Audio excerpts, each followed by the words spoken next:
We're back in the concept lab with MAgistus, some interesting spirit takeaways, the power of Evil Eye, the Cyverse Codex. Oh, you're going to be entertained today. Make sure you guys smash the living crap out of that subscribe button so you guys don't miss out on more awesome content. MAgistus, yes, this is, as we're kind of expecting this deck to receive huge amounts of support as the manga continues down the pipeline here. I saw this build and I was like, I want to talk about this because, you know, the way that this deck plays, it's one of the coolest concepts kind of available in the game because, you know, basically being able to equip things, generate extra effects, and basically these monsters are calling out their familiars. I guess the easiest way to say it'd be like comparing it to Persona or something along that. But it is a interesting concept here. I do see that we are playing 2 copies of the Spellbook Power of Mastery here to add a free Endymion card from your deck to your hand. And, you know, the fact that you're just able to recruit 4 actual Endymion in there is actually pretty strong. So basically, everything kind of revolves around, you know, Artemis. If another Magistus monster is normal or special, while you control this card, you can target one of those monsters, equip this to it, and then while this is equipped, you get to add a Magistus monster from your deck to your hand. So this is going to be your centralized Rhoda here, and then you'll start to climb into things like Real Nona here, which, once again, do keep in mind your little interaction points here. Being able to toggle through this, you have the extension cards here just so you can do this. It's going to be one of the big things. I do see down here, this build is trying out the Bahamut Shark because Endymion is a water monster in this archetype, so you're able to set up negates along the way with this as well. And of course, we do have our in-house fusion monster as well, being entirely generic. Really, there's not a lot to talk about with this. It's going to be like your end boards. You can get to the Appaloosa, you can get to the Shark with the Toad, and then you get access to maybe a Borreload Savage, depending on how you open up. But in terms of the lore and the way that this deck plays, it's actually kind of cool to see what kind of concepts we can come up with. So good stuff. Next up here, we have Spirits. Now, the first thing I want to tell you, if you're playing Spirits, you got to understand that you're going to have a rough time. All right, there will be some matchups that are going to be just unwinnable for you. Now, obviously, the Kusanagi here was the last real spirit support that we got, and this card is actually pretty cool for the way that they were trying to design it.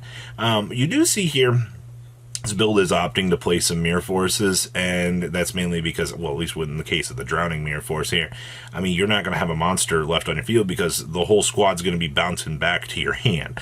I also think that this is the first time I've actually seen a Spirit deck actually trying to play Yatagrasu, because you've got 2 paths that you can go down when you're playing Spirits. You're either going to try to play the Shino Baroness, Shino Birds, all of that stuff, or you're going to try to make a concoction like this that tries to make the best of the Spirit archetype.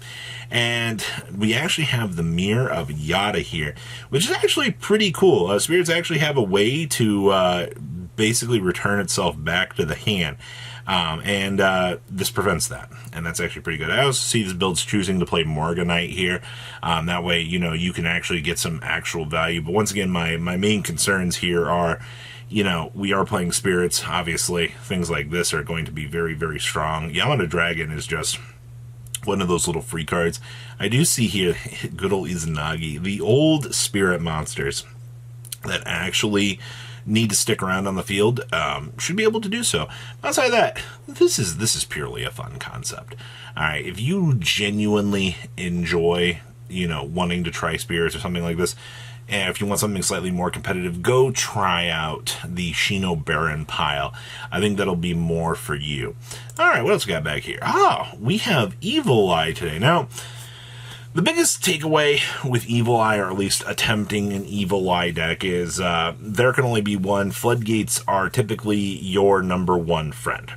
Alright, this build is actually, you would be citing those, I feel like, at least this is what this build's trying to do, because Surziel here being able to basically gridlock pop something, because that was always the thing that made this deck so unique was, good old Surzeal down here lets you target one awesome monster opponent controls and destroy it. And it's like, okay, well, if we have a Floodgate face up and they go to battle phase and we can clean it up, mission accomplished, suddenly, this deck gets a lot better. I do see that we are trying the Unchained package in here with Shavaro. Once again, your Fiend support in this deck is unmatched, alright? It's just, alright, so we have the Unchained package, which means only one Soul Lord Yama. I think you could go two. This build is trying to go up and do the DDD lines of play here. You are playing Stone King Darius for this, which is fine.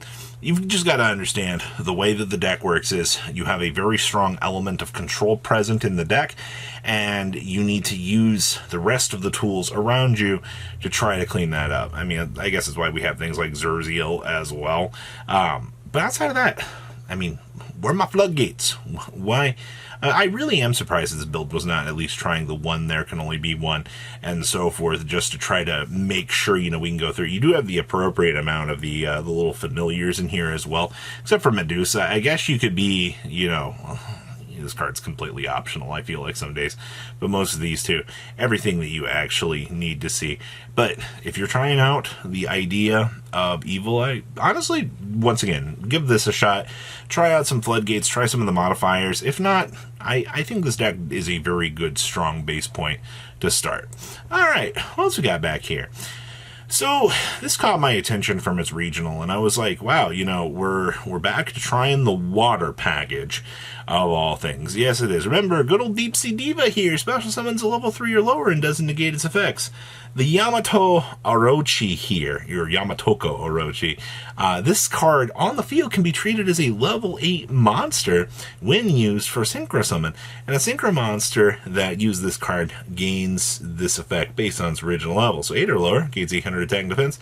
Level 9 or higher, this card attacks defense, but you get trample damage. But here's the thing. Level 8 monster? I do think that this is the fact that we've come full circle back to exploring this card as an option, and this now turns quite the interesting things on here. Now means that we can get the Cupid pitch a little bit easier. It is a level 1. You do technically have the level 3 option, but not present in this build. That's something for the side to think about here. This build is also playing Legatia, which means you can super exceed into, a level 12, which technically you could do some Crimson Dragon plays if you really wanted to try them here. But I feel like at that point you'd be trying too much in the extra deck. You want to bring down the visor on your option trees here and try to keep things, I would say, a little bit more realistic. Your extra deck does not allow you to explore some crazy amounts of things. But I think in a build like this, you have all of these different pathways available to you, especially, the Crimson Gaia stuff being able to toggle on into Vision Resonator so you can do the more standardized lines of play. Cool stuff. Outside of that, the full combo Gas 9000 Synchro pile that most of us are very used to seeing, still here. Alright, next up here. The Cyverse Codex backdoor pile of madness. I really still wish we had circular. That way you could really bring this deck to its full power, but we don't right now. Instead, you're going to have to go down all of the different little Cyverse extensions so you can do your thing, and I think that's fine. Obviously, this build is also playing Jurassic Draw. My only complaint about playing Jurassic Draw is it is banish all monsters you control. You lose so much to try to pull this off. But, it can put you into a situation to reestablish your field. Maybe, you burn some bad cards for the beginning of the combo here. This will just put you right back into the game. Imagine, you could use this to draw into a circular, which we can't right now. But outside of that, I do see we are playing one code hack. You are doing one sign at conflict, as per usual. You are going to go down the standard code talker line of play to be able to establish this pretty big board at the end, utilizing the firewalls as well. And the generic points for this deck. I don't know full Cyverse combo anymore. Ever since Circular got ripped out, things have been a little bit different, but it all just comes down to the Cyverse Codex and basically getting you, the free extension packages so you can infinitely, well, at least get 6 cards out of your deck sometimes. So what do you guys think about these decks? Please leave a comment down below. Tell me what you guys think, and I will see your beautiful faces back here in the day, guys. Peace out.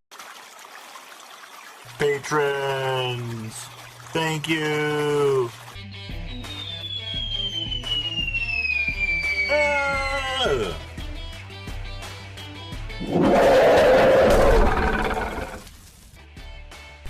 Thank you so much for watching. Check out these other videos.